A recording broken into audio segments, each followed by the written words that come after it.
Hi friends, welcome to our channel. ఈరోజు మన ఛానల్లో స్పెషల్ రెసిపీ. మనం రెగ్యులర్గా బాస్మతి రైస్తోనే బిర్యానీ ఎక్కువ చేస్తూ ఉంటామండి. ఒక్కొక్క టైంలో మన ఇంట్లో బాస్మతి రైస్ లేనప్పుడు బిర్యానీ ఎలా ఉంటుంది నార్మల్ రైస్తో చేస్తే అని చాలామంది అనుకుంటూ ఉంటారు.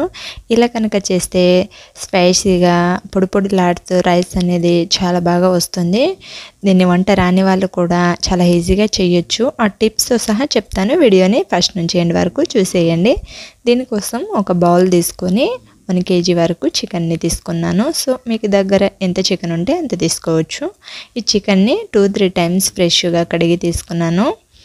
ఇలా కడిగి తీసుకున్నాక దీన్ని మసాలాని యాడ్ చేసుకుందాం. దీంట్లో 1 టేబుల్ స్పూన్ పసుపుని, 1 టేబుల్ స్పూన్ సాల్ట్ని, 2 టేబుల్ స్పూన్ కారాన్ని యాడ్ చేస్తున్నాను. దీంట్లో 1 table spoon garam masala, 1 table spoon chicken masala, 1 table spoon జీలకర్ర మసాలాని యాడ్ చేస్తున్నాను.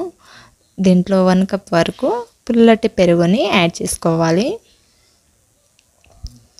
ఇలా పెరుగుని కూడా యాడ్ చేసేసి దీంట్లో నిమ్మ చక్కెరని యాడ్ చేసుకోవాలి. లెమన్ జ్యూస్ని మీరు సపరేట్గా ఒక గిన్నెలో తీసి కూడా యాడ్ చేసుకోవచ్చు. నేనైతే ఒక లెమన్ని తీసుకున్నాను. ఇలా రసాన్ని యాడ్ చేసేసుకొని దీంట్లో 1 టేబుల్ స్పూన్ వరకు ఆయిల్ని యాడ్ చేసుకోవాలి. ఫ్రెష్గా ఉన్న కొంచెం కొత్తిమీరని కూడా యాడ్ చేసి అంతా ఒకసారి కలుపుకొని తీసుకోవాలి. మీకు టైం ఉన్నట్లయితే ఇదంతా కలుపుకున్నాక చికెన్ని 1-2 అవర్స్ ఫ్రిడ్జ్లో స్టోర్ చేసి కూడా వండొచ్చు. చాలా బాగుంటుంది. సో నేనైతే 10 మినిట్స్ పక్కన పెట్టేసి చేస్తున్నాను. ఆనియన్స్ని ఇలా ఫ్రై చేసి తీసుకోవాలి. ఇలా ఫ్రై చేసి తీసుకున్నాక ఒక గిన్నె తీసుకొని దీంట్లో 3 గ్లాసుల వరకు బియ్యాన్ని యాడ్ చేస్తున్నాను. 3 గ్లాసుల బియ్యాన్ని యాడ్ చేసి కొన్ని వాటర్ని వేసి 2-3 టైమ్స్ ఫ్రెష్గా కడిగి తీసుకోవాలి. సో బియ్యం అనేది ఇలా ఫ్రెష్గా కడిగాక దీంట్లో మనం కొలతేసి వాటర్ వేయాల్సిన అవసరం లేదు. మనకి రైస్ ఉడికేటట్టు సరిపడా వాటర్ని యాడ్ చేసి 5 మినిట్స్ పాటు నాననివ్వండి. పక్కన పెట్టేసి స్టవ్ మీద ఒక కడాయి పెట్టుకోవాలి. ఇలా కడాయి పెట్టుకొని దీంట్లో 3 టేబుల్ స్పూన్ వరకు ఆయిల్ని యాడ్ చేసుకోవాలి. ఆయిల్ యాడ్ చేసుకొని దీంట్లో 2 బిర్యానీ ఆకుని యాడ్ చేస్తున్నాను. సో దీంట్లో ఇలాచీ, బ్లాక్ ఇలాచీ 1 యాడ్ చేశాను. దాల్చిన చెక్క 2, లవంగాలు 5-6, దీంట్లో మిరియాలు, 1 మరాఠీ మొగ్గని, చాపత్రి, బ్లాక్ స్టార్ 1, ఇలాచీ 3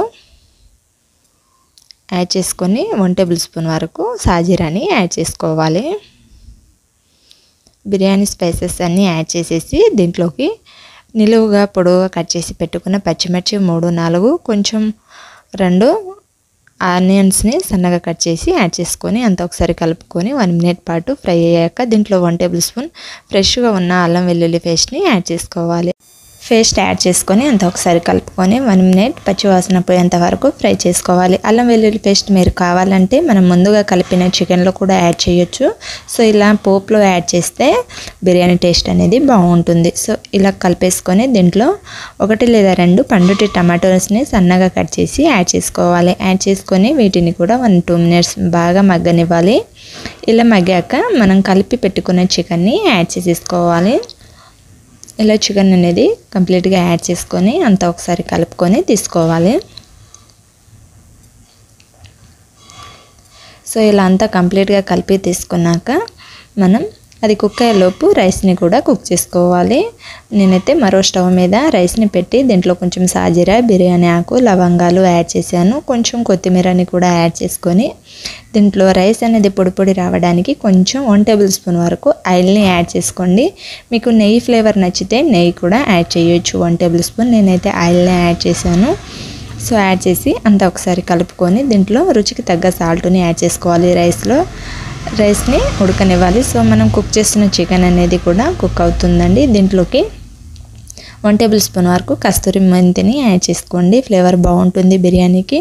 సో దీంట్లో కొంచెం కొత్తిమీరని కూడా యాడ్ చేసి అంతా ఒకసారి కలుపుకొని తీసుకోవాలి. ఇలా అంతా ఒకసారి కలుపుకొని తీసుకున్నాక దీన్ని మూత పెట్టి కుక్ చేసుకోవాలి. సో ఇదన్నీ మనకి చికెన్ అనేది పర్ఫెక్ట్గా కుక్ అయిందా లేదా అనేది చూసుకుందాము. అంతా ఒకసారి కలిపేసుకొని ఒక చికెన్ పీసెస్ అనేది తీసి ఇలా ఒక స్పూన్తో ఇలా కుచ్చి చూసినట్లయితే మనకి చికెన్ ఉడికిందా లేదా అనేది పర్ఫెక్ట్గా తెలుస్తుంది. సో చికెన్ పీసెస్ అనేది ఇలా పర్ఫెక్ట్గా కుక్ అయ్యాక మనం దీంట్లోకి రైస్ని యాడ్ చేసుకోవచ్చు.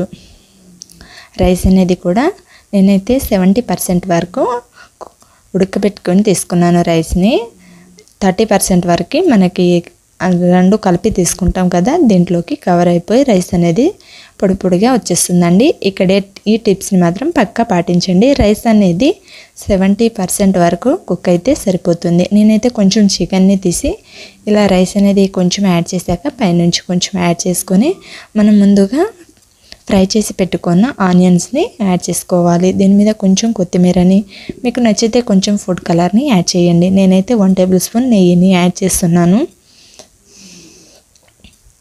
నెయ్యిని యాడ్ చేయడం వలన రైస్ అనేది పొడి పొడిగా వచ్చేస్తుంది. మిగతా రైస్ని కూడా మనం సేమ్ ప్రాసెస్లో ఇలాగే యాడ్ చేసుకొని మిగిలిన ఆనియన్స్, కొత్తిమీర, కొంచెం నెయ్యిని కూడా యాడ్ చేసుకొని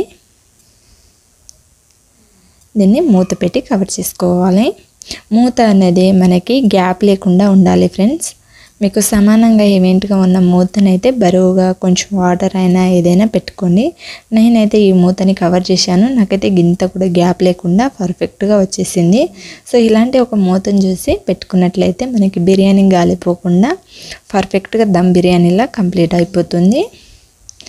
ఇలా 5 మినిట్స్ పాటు మనం స్టవ్ మీడియం ఫ్లేమ్లో ఉంచితే మనకి రైస్ అనేది పొడి పొడిలాడుతూ పర్ఫెక్ట్ బిర్యానీ స్పైసీగా సేమ్ బాస్మతి రైస్తో చేసినట్టే టేస్ట్ చాలా బాగుంటుంది. ఇలా కనుక ప్రిపేర్ చేస్తే మా పిల్లలైతే చాలా చాలా ఇష్టంగా తిన్నారండి ఇలా ప్రిపేర్ చేసి పెడితే. సో ఎంతో టేస్టీకరమైన బాస్మతి రైస్ లేకుండా స్పైసీగా పొడి పొడిలాడుతూ చికెన్ బిర్యానీని చూసేసాం కదా ఫ్రెండ్స్. ఈ రెసిపీని చూసి మీరు డెఫినెట్గా ఒకసారి ట్రై చేయండి. చాలా చాలా బాగుంటుంది, కమ్మగా ఉంటుంది, కడుపు నిండా తినేయచ్చు. సో చికెన్ బిర్యానీని ఇవి ఎంతో టేస్టీకరమైన బిర్యానీని నేను సర్వ్ చేసి తినడానికి కొంచెం పెరుగు, నిమ్మకాయలు, ఆనియన్, క్యారెట్ని సర్వ్ చేస్తున్నాను. మీరు ఏం సర్వ్ చేసుకుంటారో ఒకసారి ట్రై చేస్తే ఒకసారి కామెంట్లో నాతో షేర్ చేయండి ఫ్రెండ్స్. ఇలాంటి మరిన్ని రెసిపీస్ కోసం మన పొట్టి కిచెన్ ఛానల్ని సబ్స్క్రైబ్ చేయండి. వీడియో నచ్చితే లైక్ చేయండి, ఫ్రెండ్స్కి రిలేటివ్స్కి షేర్ చేయండి. Thank you for watching.